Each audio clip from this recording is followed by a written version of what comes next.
Hello. Last week I went to visit Hoppy and Town Wimbush at the Lammas Earth Centre. They live in an off-grid home. They've been there for 13 years and it's amazing to see how much they've established in that time. We grow about 70% of our food directly on this beautiful piece of land. Tell me more about your passion for gardening, because you're the primary grower here, you know. I have interest in other aspects of the garden, but for you, vegetable growing is like your absolute passion. It's connection with the earth. That's what it comes down to. There's such a deep connection with making compost, building soil, planting seeds, growing veg, eating the seeds. You know, that cycle. Just love it. And I learned the ropes from one of the elders at TP Valley who taught me basic gardening, a guy called Pete Gardner. Yeah, Pete Gardner. Yeah.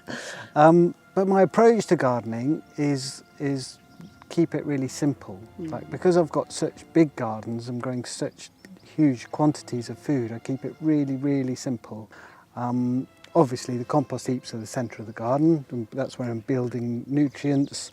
In fact, that's the centre of the smallholding, centre of my world, those compost heaps. But then the vegetables, just keep it really simple. I like to mulch with a thin layer of wood chip on top because that suppresses the weeds, keeps the moisture in. But I haven't got time for watering anything that's outside. You know, I'll weed, but I like to choose crops that are very resilient and very tough and very vigorous and very productive. One of my favourite things, you know, on our land is just how many berries there are. I just love that I can go grazing on the whole plot. So for me, the fruits are the things that really excite me. I think I've got a bit of a sweet tooth. Yeah. We've actually been really lucky with veg, I think. Well, I think there's plenty of veg that we've grown that I don't grow any longer because, like for example, like turnips. I used to grow a lot of turnips, but people just don't really eat turnips. And I tell you another one, the asparagus. Oh, what a dismal failure that was. Yeah.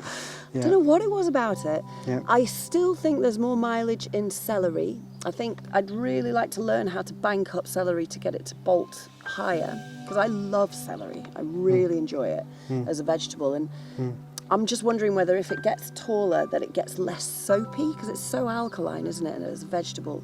So I'd love to explore that. Well, the challenge we've got with celery this year, or in a way, what's happened in our veg garden is I've grown this big privet hedge all the way round, which has created a fantastic microclimate. Yeah. Perfect. But the roots are now encroaching on the edges of the beds, and the celery illustrates that perfectly. And so what I'm going to need to do is rebuild the beds next year. What works is if you have a line of blackcurrants or gooseberries or something, so you have your privet hedge, your blackcurrants, gooseberries, then the vegetables. If you have your vegetables too close to the hedge, the roots of the privet come and take the nutrients. I'd really like that to be gooseberries. We've got so many blackcurrants, Tara. We don't need any more. We're swimming in blackcurrant power bushes everywhere. Maybe red currants and white currants then. I'd be well up for that. I've got red currants ready to go. That would be yummy because they're delicious. Yeah. The other thing that I would say that hasn't worked so well, and so in the pumpkin realm, so you know how last year we started to grow like the really hard case pumpkins, and there was that small little round one that was just like, I mean, my God, you needed to get a chainsaw to get. you know, we've still got some in the yard. I know. I can't get anyone to get. Yeah, I know. I mean, the thing is, I think the key. Buffy ball, they were called. It's so hard. But I just wonder whether. But it's tricky. Do you remember I grew those huge French ones with the warty skins as well? So the blue banana? No, not the blue banana. They've got a funny French name, Galieuse de Seine or something like that. And they would take. The thing is with those massive ones is you cut in and you have a slice for a family meal, or maybe 2 slices, and then You got this whole pumpkin. I know. yeah. It is a But bit I of a reckon mission. this year I've got the pumpkin varieties nailed. I think this year. Have I've got small ones that keep well through the winter. Those little stripy ones, what were they called? Honey boat. They were lovely. Yeah, I'm tending towards the real seeds rather than the hybrids. So I've got things like Sibley is one. What about those little orange ones? They're not crown prince. What are they called? The little orange, really, really orange. They're No, chicky carry. I know. Candy roaster. That was a good one. It's the chicky carry, I think. Your favourite is the blue banana one. I know, but the blue banana get absolutely humongous, and we only get about 4 off each plant. They're not the most productive. But there's a lot that I like those blue grey ones out of East Europe. There's a Hungarian trailing blue that did really well that one last did year. really well last year, and it is Yeah. delicious. I love pumpkin season. I don't actually ever get sick of pumpkin season. I think I could live on pumpkins Yeah. all year. My Apart from those little, little cannonballs. my favourite is tomatoes though. Tomato, I love but do you know having what? Here's the thing, right? I need more. Yeah, I know. Because then I can make, because I love eating tomatoes in the summer, and I love like cherry tomatoes and all the different ones, but to be able to make loads of sauces, like to be able to make, you know, curry sauces and tomato-based sauces and spaghetti sauces and chili sauces and stuff that are there and bottled and canned, ready for the winter. We need more tomatoes. Okay, well the challenge is that we've got a polytunnel that has been designed to be a certain capacity. So we've got the rainwater harvesting pond above it.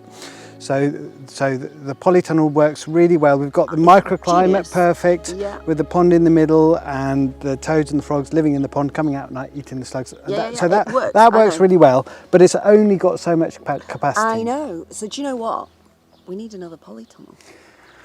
Oh yeah, maybe, but it's But what I reckon is we need to have, like where our polytunnel is now, we need to have a stage down and a step down and then somehow join the 2 polytunnels together.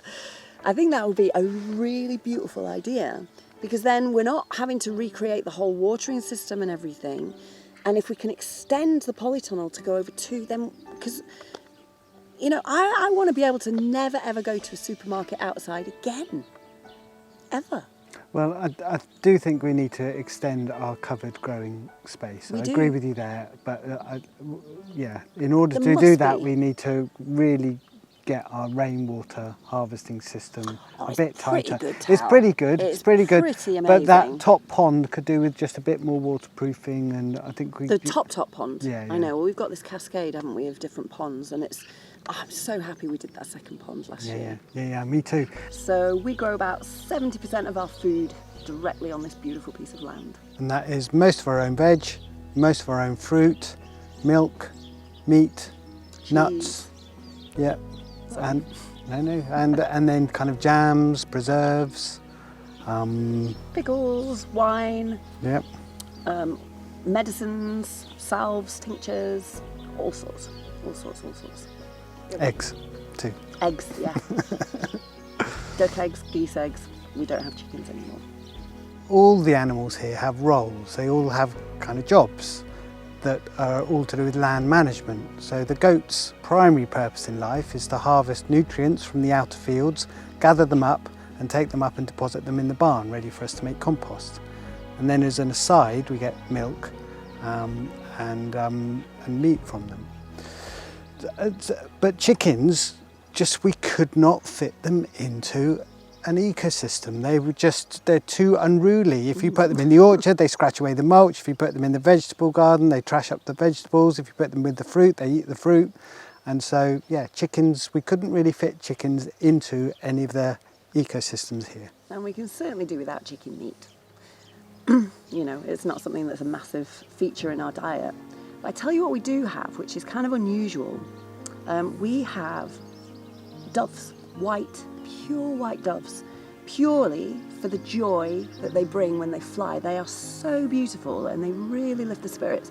And sometimes in certain lights, they look almost purple against the sky. They're really, really gorgeous.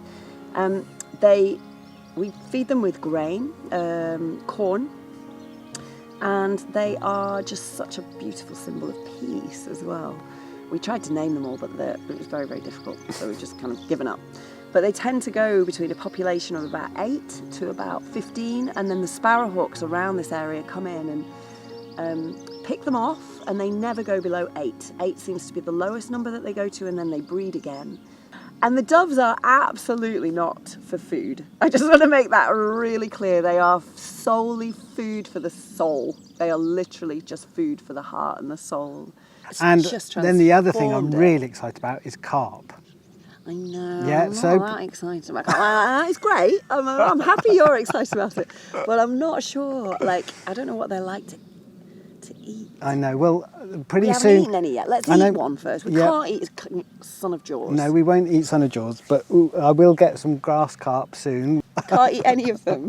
No, but we'll get some grass carp, and I'd like to explore eating them. All right. Well, I do think we need to eat a carp first before we invest in that, because it's an expensive journey. That one, you know, it is really. No, it is. No, it is. No, it's not. The only thing I feed them on is that when the ducks leave a little bit of grain or there's a little bit of leftover stuff, so it's not like they take a lot of food. I think it's the buying in of the carp is quite an expensive deal, unless you get tiny little twibbles that take 15 years to get to. No, koi are expensive, but I've got a supply of grass carp, which is very reasonable. Koi. So there's koi, and then there's... Yeah, koi are the colourful ones that we've got at the moment. Yeah, and in a way, they've proved that I can grow large carp. So I'm happy with that. And so now that we've got the new pond, I can buy small grass carp. I do love fishing. It's really good for my brain. It's really good for my joints. It's really good for my body. So how do we get... Because I'm not sure carp is an oily fish, is it? Well...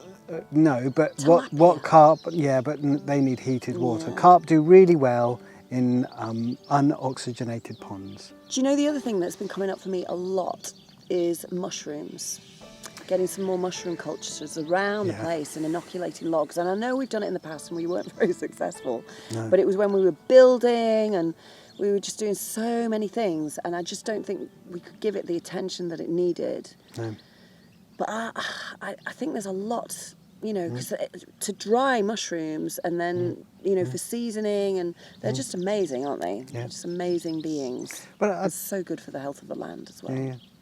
But I tell you what we have got. We've got the geese. They provide a fantastic oily meat. It's true, they do. They're and delicious. Amazing feathers for cushions and things like that. Yeah.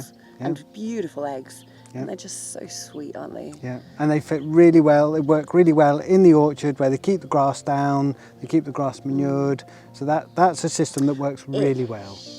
They don't keep it down that much, They do a lot better than, look at that meadow over there compared to that. Well, that's true. Yeah. All right, I could see that. I'll give you that point. Yeah. Well, I hope you enjoyed that insight into their food growing, and if you'd like to see some more inspiring food growers, I'll leave you the link on the screen, and if you click on that, it'll take you directly through to those videos.